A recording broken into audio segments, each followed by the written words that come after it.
Días, bienvenidos a este informe RCR de hoy, 30 de abril de 2020. Como siempre, estamos trabajando a nombre de Jaime Nestares en la dirección general de la estación, de Willy Arcaya en la gerencia de producción, de Jackson Vargas en la coordinación de redacción. En la producción del espacio está Marilia García y en la dirección técnica César Arteaga. Les saluda Argenis Barreto como todos los días. Y les recuerdo que tenemos un canal en YouTube, rcr.tv, la radio que se ve, y los invito a que se suscriban y nos den un me gusta. Vamos ya a iniciar esta ronda del día de hoy. Este jueves, 30 de abril, se cumple un año del cierre por orden de Conatel de la señal abierta de Radio Caracas Radio 750 AM, en el marco de los sucesos que se registraron ese mismo día en los alrededores del aeropuerto de La Carlota, encabezados por el presidente interino Juan Guaidó y el líder de Voluntad Popular Leopoldo López. En este sentido, Gonzalo Imiop, abogado, defensor de derechos humanos y director nacional del Foro Penal Venezolano, ofreció esta mañana su testimonio de este cierre de RCR en su señal abierta, registrado el 30 de abril de 2019.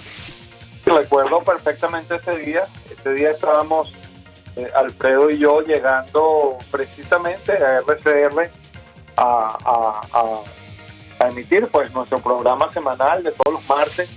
Y recuerdo que cuando llegamos pues estaba allí la comisión de Conatel, básicamente sacando a RCR del aire después de una historia que ya va a cumplir un siglo, casi un siglo. Es terrible lo que ha pasado con los medios de comunicación, es terrible con lo que ha pasado con la verdad en términos generales en nuestro país desde hace ya tanto tiempo. No solamente medios de comunicación arbitrariamente tomados, cerrados o simplemente sacados del aire, sino una clarísima vocación del poder de evitar que la verdad, cualquiera que sea la manera en la que ésta se difunda, pues llegue a la ciudadanía, ¿no? Y fíjate que eso lo enlazo con lo que precisamente vamos a hablar ahora, ¿no? Que tiene que ver con la represión.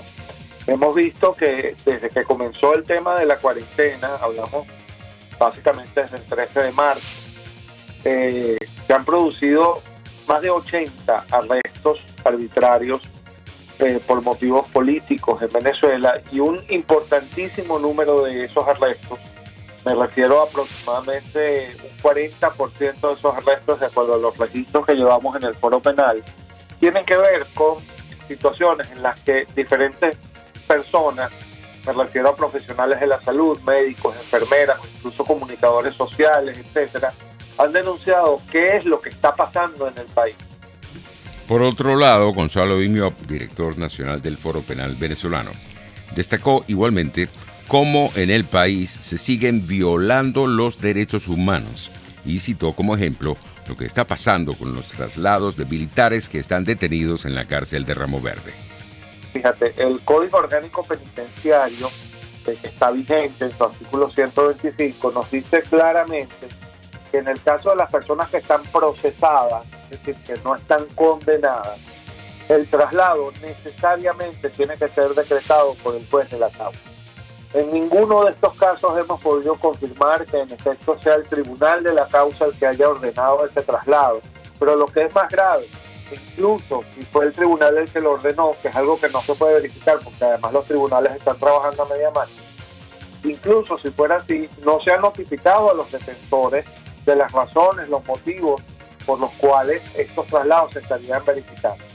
Algo mucho más grave es que del bloque de personas que sabemos que han sido detenidas en estos últimos tiempos, en estas últimas semanas, al menos 11 personas, de acuerdo a nuestros registros más actualizados esta semana, no se sabe dónde están, no se sabe en qué lugar están. Y esto podría constituir eventualmente, si así se determina, una desaparición forzada de personas, ¿no? Entre tanto, Tinedo Guía, presidente del Colegio Nacional de Periodistas, reiteró su rechazo a esta medida de fuerza por parte del régimen de Maduro, que demuestra que el país no está viviendo en democracia. Cuando eso no sucede, cuando hay torpeza en la ejecución de las diferentes políticas de desarrollo de una nación, cuando eso está en manos de quien torpemente, como un elefante en una cristalería, va dañando diferentes etapas, vivimos lo que tenemos hoy en día en Venezuela.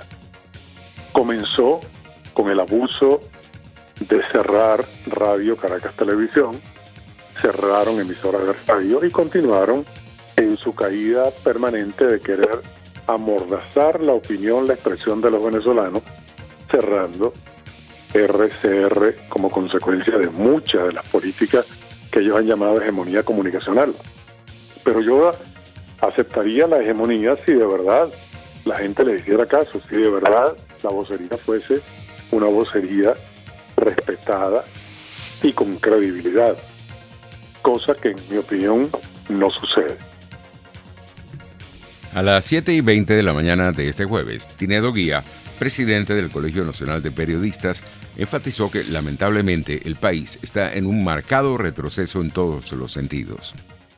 Vamos en retroceso, el país no ha avanzado, los estudiantes no tienen posibilidades de acceder a las clases vía virtual porque la internet, la franja es demasiado pequeña o está controlada porque no funciona simplemente. Entonces no tenemos gasolina, no tenemos agua, no tenemos alimentos porque no hay cómo transportarlos en los lugares donde se trabajan los campesinos venezolanos para cultivar la tierra y traer a los mercados los frutos esenciales que necesita el ser humano para vivir. Los costos se elevan permanentemente. La moneda que está actualmente teniendo beligerancia en Venezuela es el dólar. Tanto que criticaron al imperio y lo que hicieron fue imponer la moneda estadounidense en Venezuela, dejando de lado el valor y poder adquisitivo de nuestro bolívar. Ellos pretendieron que cerrando los medios el país iba a progresar, pero justamente los medios hacen falta para llamar la atención acerca de lo que está mal hecho, para que lo mejoren. Nadie quiere el fracaso de un gobierno, porque el fracaso de un gobierno es el fracaso de un país. Bueno, hoy vivimos eso, un país fracasado, con una gran reserva de petróleo, de la que se jactaron muchas veces en decir, y que no sirve absolutamente para nada ahorita, porque acabaron con el trabajo de las refinerías, no hubo la reposición de los repuestos necesarios para que esas refinerías funcionaran, y tenemos que estar comprándole, o tienen ellos que estar comprando petróleo y gasolina por todas partes, con una gasolina de mala calidad, y pasando trabajo los venezolanos de manera innecesaria. Mariela Magallanes, diputada a la Asamblea Nacional en el exilio, aseguró que el cierre de Radio Caracas Radio fue una medida arbitraria del régimen de Maduro para seguir censurando a los medios de comunicación que son críticos a su gestión. Un acto de rebelión, un acto de libertad de la emisora de informarle al país y al mundo lo que estaba sucediendo y mostrar la necesidad de apoyar a los militares, inclusive, que estaban poniéndose al lado de la Constitución para lograr que en Venezuela la libertad de expresión, inclusive, pudiera ser ese acto democrático que en Venezuela cada vez está más deteriorado, cada vez más inexistente, y que ha costado no solamente el cierre de emisoras de radio, de medios de comunicación, de periódicos, sino también la persecución a periodistas que han querido combatir la censura impuesta por el régimen, pero que a pesar de todo eso, el mundo sabe hoy mejor que nunca y con mucha mayor claridad lo que pasa en Venezuela. Y eso es gracias a esos medios de comunicación que están del lado de la libertad. La diputada Mariela Magallanes, quien también es dirigente de la Causa R, destacó qué ha significado RCR en estos momentos que vive el país, luego del cierre en señal abierta el pasado 30 de abril. RCR sigue siendo un referente informativo. RCR sigue siendo un instrumento de comunicación para los venezolanos que están adentro y fuera del país, y es un referente también de cómo se va adaptando a los tiempos modernos para seguir combatiendo la hegemonía comunicacional, y que a pesar de quererlo sacar y de haberlo sacado de la parrilla informativa, de la parrilla del país. RCR sigue dando la batalla y seguramente esa historia contada de Venezuela, parte de esa historia está plasmada en los micrófonos de esa emisora que es histórica en nuestro país y que ha sido siempre ese referente comunicacional y alternativo para todos los venezolanos, para todos los gustos, y que definitivamente, a pesar del miedo impuesto, ellos continúan y ustedes continúan allí. Para mí es un honor, de verdad, formar parte de esta familia, porque muchas de mis denuncias fueron escuchadas y visualizadas a través de sus programas. En otras informaciones tenemos que el reciente aumento del salario mínimo ha generado diversas reacciones en los venezolanos. Así lo destaca el siguiente reporte de nuestros colegas de La Voz de América. De unos $4,33 al cambio oficial fue el nuevo incremento salarial aprobado por la administración en disputa de Venezuela como una de las medidas con las que asegura protegerá a la población en medio de la pandemia por el coronavirus. Tras el anuncio, La Voz de América conversó con ciudadanos en la capital venezolana sobre a qué podían acceder con el sueldo mínimo anterior y con el actual. Con 400 nada más compré medio cartón de huevo y ahora con 800 medio cartón de huevo y un aceite.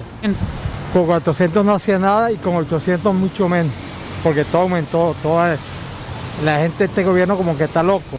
Sin embargo, otros aseguran que el gobierno de Nicolás Maduro está haciendo lo que puede para mejorar el ingreso per cápita.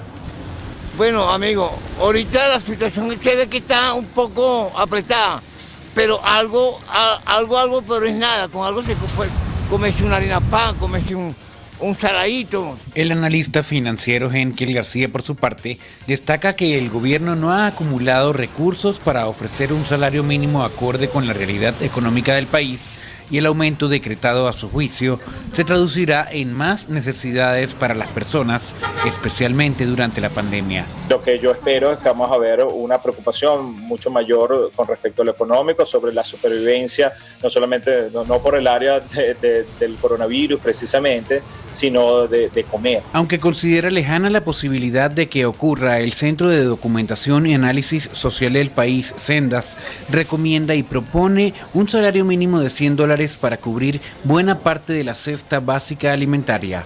Álvaro Algarra, Voz América, Caracas. Carmen Beatriz Fernández, analista político y profesora de la Universidad de Navarra en España, asegura que la pandemia por el nuevo coronavirus ha profundizado la preocupación internacional por la crisis humanitaria que enfrenta Venezuela.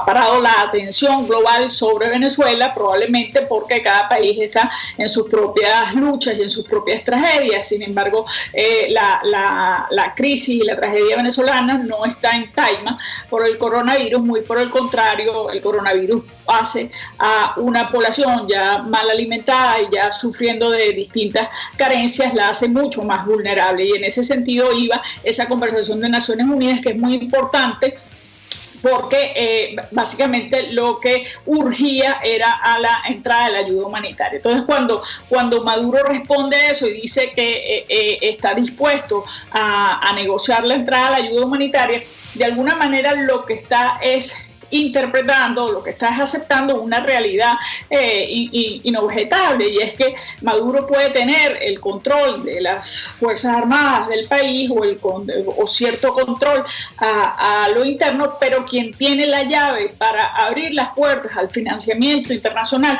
y a la ayuda internacional, llámese en este momento ayuda humanitaria, es Guaidó, ¿no? Es parte de esa trágica bicefalia en la que vive el país desde hace más de un año, ¿no?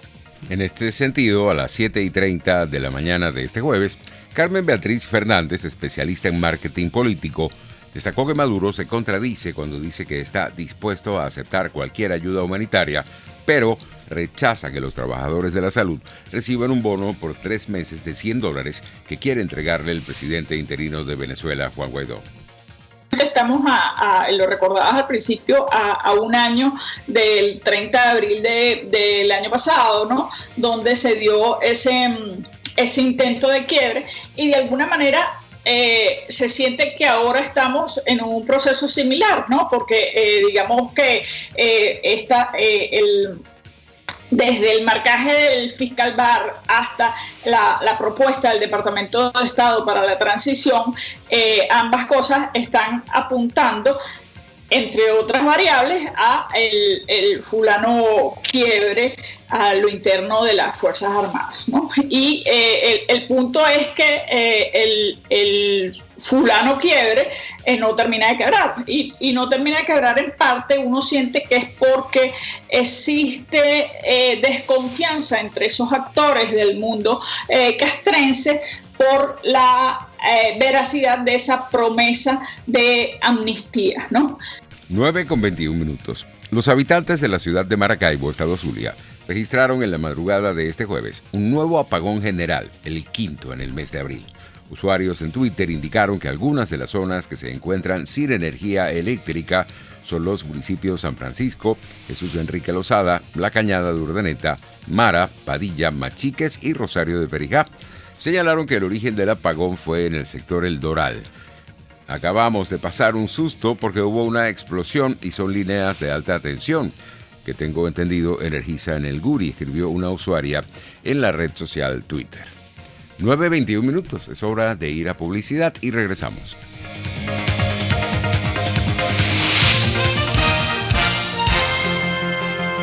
Usted escucha Informe RCR por su 750 AM. Puedes seguirnos en nuestras redes sociales. En Twitter, @RCR750, la radio que se ve. El que sabe de sabor sabe de saber que Del Corso es la clásica pastelería italiana de Caracas. Qué ricos sus dulces típicos tradicionales, como los auténticos cannoli, la sfogliatella o la cola de langosta, no tienen comparación. La pasta seca de almendras y chocolate o su gran variedad de tortas, cumpleaños, bodas, bautizos o comuniones, reuniones familiares o eventos corporativos. Teléfono 0212-941-1971. Pastelería Del Corso, la pastelería italiana por tradición y excelencia. Dosis Alternativa es una ventana abierta donde usted hallará respuestas a diversos temas de salud que nos preocupan. La distensión abdominal, muchas personas lo plantean como una enfermedad. Sin embargo, la distensión abdominal, más que una enfermedad o una condición, es un síntoma y es un motivo de consulta sumamente frecuente entre los pacientes que van al gastroenterólogo o que vienen a la consulta de gastroenterología. Dosis Alternativa les hace llegar de una manera sencilla y amena la orientación de profesionales que necesita para comprender y manejar correctamente situaciones de nuestro día a día. Los resultados del laboratorio tienen que ser interpretados con la clínica del paciente.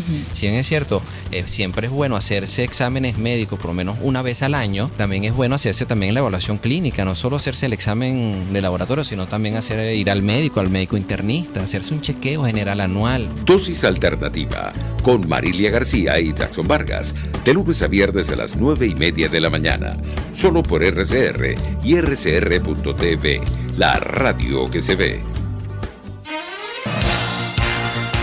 Les estamos presentando Informe RCR, el compacto informativo de esta hora, solo por RCR 750 AM.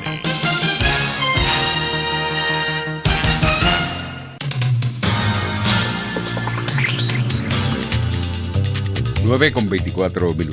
El director regional para Europa de la Organización Mundial de la Salud, Hans Kluge, sugirió a los gobiernos que están relajando las medidas de aislamiento para frenar la pandemia de COVID-19 estar atentos. Hay que seguir alertas. Kluge advirtió a los 21 países que han comenzado las reaperturas de comercios y están relajando los confinamientos, y a los 11 que están ya elaborando estrategias similares, que deben permanecer en vigilancia y dispuestos a tomar otras medidas si es necesario, ya que este virus no perdona. Entre tanto, en Estados Unidos, varios estados aliviaron sus restricciones ante la pandemia del COVID-19. La Voz de América nos tiene el reporte.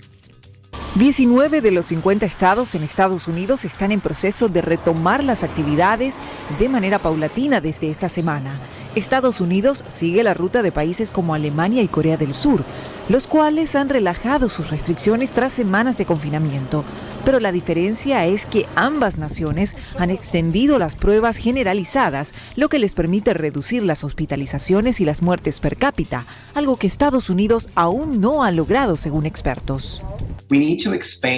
Tenemos que ampliar la capacidad de pruebas para que básicamente lo que prometió la administración, todos los que quieran una prueba puedan obtenerla. En este momento solo estamos evaluando a personas con síntomas y sabemos que las personas comienzan a transmitir antes de los síntomas.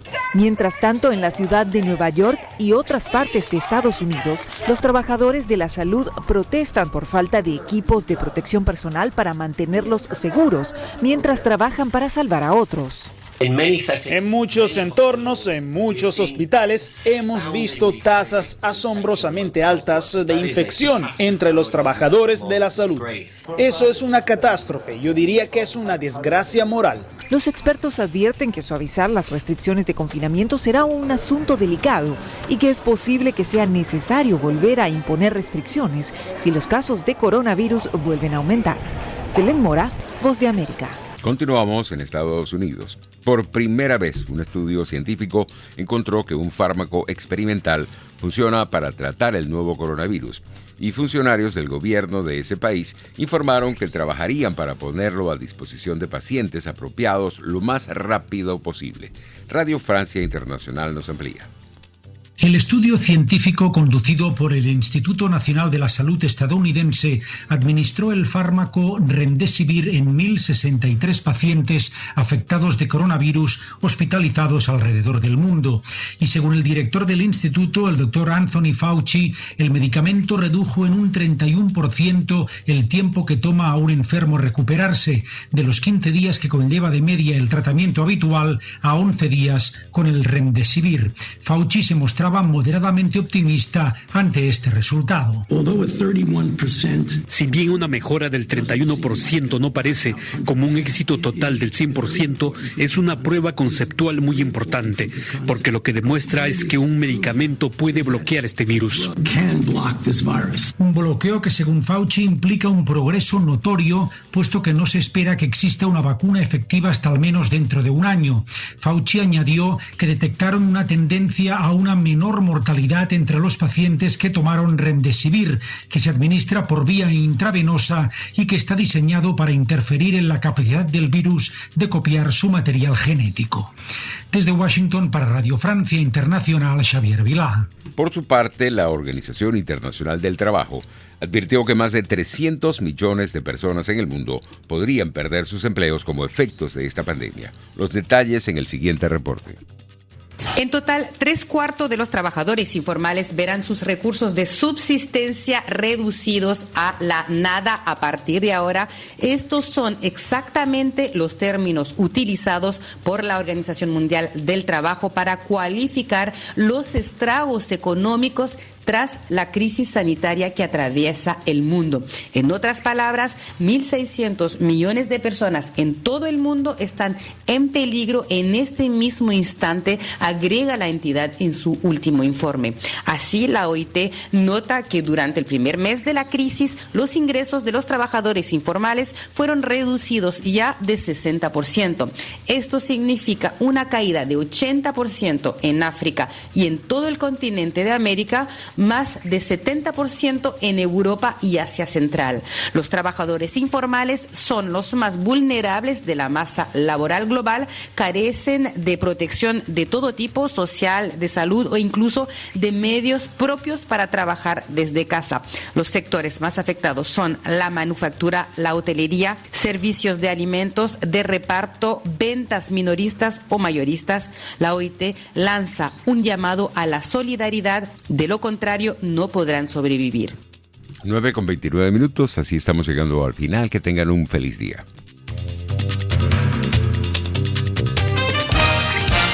Hasta aquí este compacto noticioso. Manténgase en nuestra sintonía.